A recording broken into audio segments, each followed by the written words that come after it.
All right, I just got up. If that isn't obvious, my hours are all screwed up because in the wintertime, when it gets cold, the wood stove turns into an infant. And I gotta get up and feed it and coddle it and do what needs to be done all night long. But that's all right. That's the way it goes. While I'm getting ready to, thank goodness, do a little work, I'm gonna fill y'all in on something you may not have thought about because it's outside of most people's general experience. Intelligence and counterintelligence.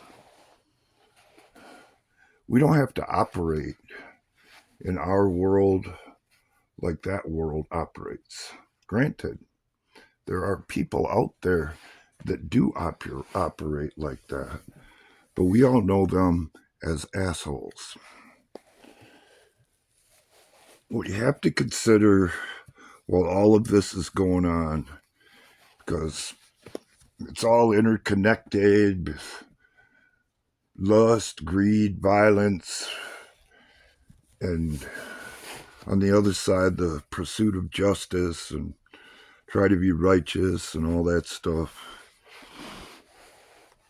That eventually it's going to become pretty obvious that some people aren't who they seemed to be up until that point.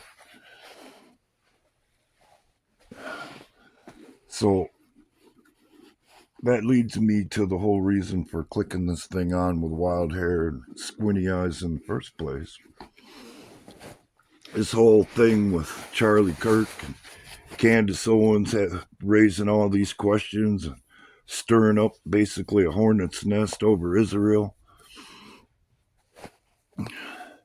If you have a counterintelligence operation going on, you already have, before things go down or whatever, you already have people inserted on the inside who, in the business,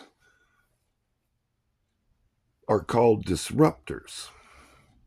In other words, it's their job to defer, blame, to deflect it, and put the public's attention, or however you're rolling in that situation, in another direction.